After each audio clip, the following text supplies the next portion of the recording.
उत्तर प्रदेश विधानसभा चुनाव के पहले चरण के मतदान का काउंटडाउन अब शुरू हो चुका है, मगर सियासतदानों के लिए अहम माने जाने वाला दलितों का मुद्दा कहीं चुनावी शोरगुल में गुम होता नजर आ रहा है।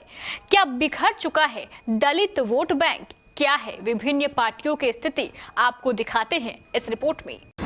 क्या उत्तर प्रदेश चुनाव से गायब है दलित कार्ड? भाजपा कांग्रेस सपा बसपा में छिड़ी जंग। क्या केवल दलित हमदर्दी जताने तक ही सीमित? क्या बिखर चुका है दलित वोट बैंक? क्या बने हैं चुनावी समीकरण? दलितों के खिलाफ बढ़ते अपराध और दलित के खिलाफ अत्याचार उत्तर प्रदेश में होने वाले विधानसभा चुनावों का मुद्दा नहीं है। सियासी पार्टियां इन अपराधों का सोशल मीडिया पर खंडन जरूर कर देती हैं।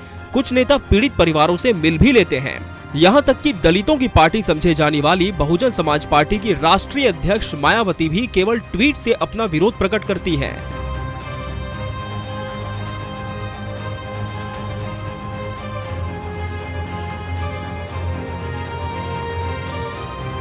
समझा जाता है कि बसपा दलित समुदाय का, जो राज्य की आबादी का 21.6% है, प्रतिनिधित्व करती है, लेकिन मायावती के खिलाफ भी दलित अत्याचार का कड़ा विरोध न करने का आरोप है। ऐसा दावा किया जा रहा है कि दलित वोटरों पर बसपा और मायावती की पकड़ कमजोर होती जा रही है।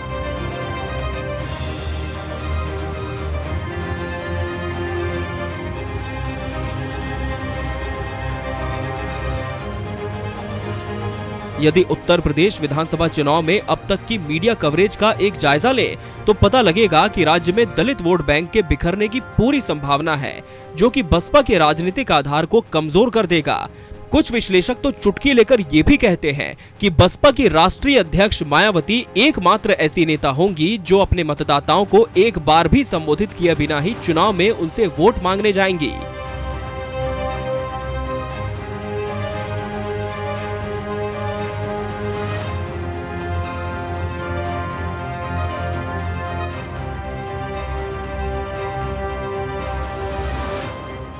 उत्तर प्रदेश में दलित वोट बैंक बसपा के समर्थन का आधार रहा है। दलित वोट एक प्रभावशाली जाति समूह है और 2007 के चुनाव में बसपा को सत्ता पर बिठाने में इसका एक बड़ा योगदान रहा है।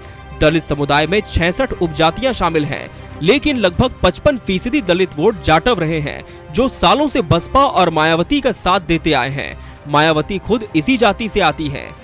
विश्लेषकों का दावा है कि आगामी विधानसभा चुनावों में दलित वोटों का बंटवारा हो जाएगा और बसपा दलित वोट को समाजवादी पार्टी और भारतीय जनता पार्टी के साथ साझा करने पर मजबूर होगी। कुछ विश्लेषक ये भी कह रहे हैं कि दलित नेता चंद्रशेखर आजाद की आजाद समाज पार्टी को भी दलित वोट मिलेंगे।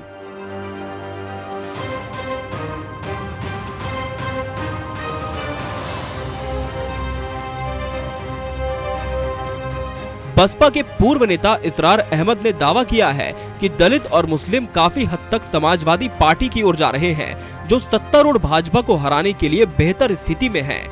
लेकिन बसपा के नेता और समर्थक मीडिया में आ रहे ऐसे बयानों और विश्लेषण को सिरे से खारिज करते हुए इन्हें पार्टी के खिलाफ एक साजिश मानते हैं। पार्टी के बिजनौर जिला उपाध्यक्ष नाजिम अजमी ये दावा कर चुके हैं कि उनका मानना है कि ये एक षड्यंत्र है। जरा सोचिए, मीडिया का एक बड़ा हिस्सा 2012 से एक खास पार्टी के लिए प्रचार कर रहा हो और अचानक यूपी के चुनाव से पहले समाजवादी की सरकार बना रहा है। वो अखिलेश यादव को ज्यादा दिखा रहा है। इसका सीधा मतलब ये है कि वो मुस्लिम समाज को समाजवादी की तरफ भेजना चाहते हैं। वो चाहते हैं कि मुस्लिम समाज दलितों के साथ न आ जाए, क्योंकि मुस्लिम समाज बसपा के साथ आ जाए तो चुनाव में एक बड़ा उलटफेर हो सकता है। कहीं न कहीं भाजपा सत्ता से हाथ धो बैठेगी। तो उसी को देखते हुए समाजवादी पार्टी की फर्जी लहर दिखाई जा रही है। –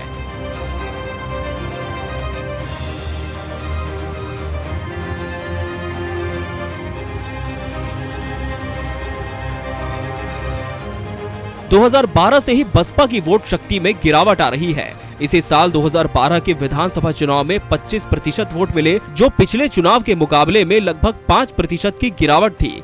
इसी तरह 2017 के विधानसभा चुनावों में बसपा के वोट शेयर में 5% की और भी कमी आई और इसका वोट शेयर 20% रहा।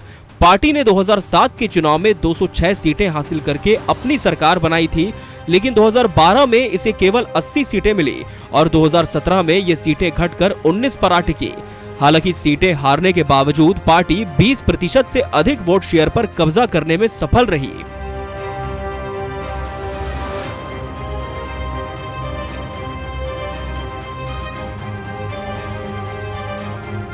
ये भी सच है कि 2014 के आम चुनावों के बाद से भाजपा ने गैर जाटव दलित वोटों के बड़े हिस्से को बसपा से छीन लिया है। पिछले विधानसभा चुनावों में राज्य की आरक्षित 85 सीटों में से 69 पर भाजपा ने ही जीत हासिल की। यूपी की 80 लोकसभा सीटों में से 17 अनुसूचित जाति के लिए आरक्षित हैं। इनमें से 2019 के आम चुनाव में बीजेपी ने 14 सीटों पर जीत हासिल की थी। बसपा ने 2 और अपना दल ने 1 सीट जीती।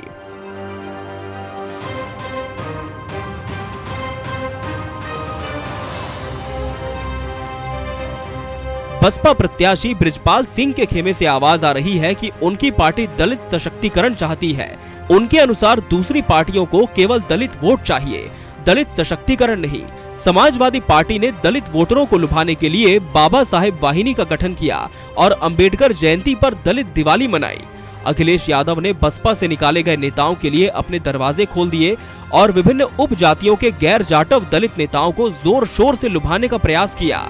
सपा छोटी जाति आधारित पार्टियों के साथ गठबंधन करके और जाति और सामुदायिक सम्मेलनों का आयोजन करके यूपी में दलितों और सबसे पिछड़ी जातियों को जोड़ने के लिए अपने सामाजिक गठबंधन का विस्तार करने की कोशिश कर रही है। उधर बीजेपी ने भी दलित आउटरीच पर खूब काम किया है और यहाँ तक कि दलितों का दिल जीतने के लिए बौद्ध सर्किट का भी इस्तेमाल किया है। भाजपा पासी, कोरी और धोबी जैसी जातियों पर ध्यान केंद्रित कर रही है।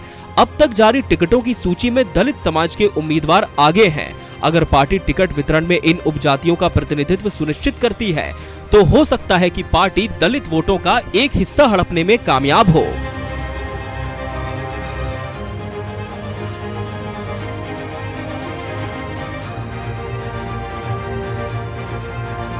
तीन दशक के वनवास के बाद उत्तर प्रदेश में सत्ता के लिए नए सिरे से काम करने वाली कांग्रेस पार्टी भी दलितों पर ध्यान केंद्रित कर रही है। प्रियंका गांधी और राहुल गांधी अक्सर अत्याचार से पीड़ित यूपी के दलित परिवारों के जख्मों पर मरहम लगाते नजर आते हैं। सितंबर 2020 में एक दलित लड़की के बलात्कार और हत्या के बाद राहुल और प्रियंका सबसे पहले हाथरस पहुंचे।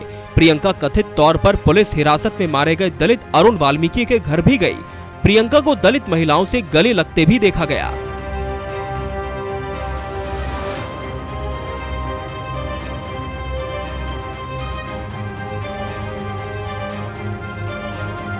बसपा के लोग आत्मविश्वास दिखाते हुए कहते हैं कि इस बार दलित वोट विभाजित नहीं होगा, बल्कि मुस्लिम और ब्राह्मण वोट भी पार्टी को मिलेगा।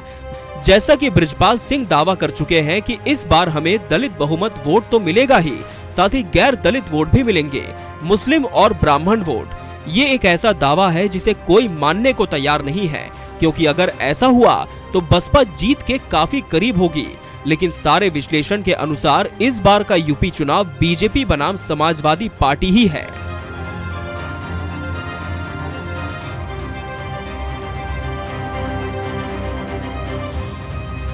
Bureau report, KBC news.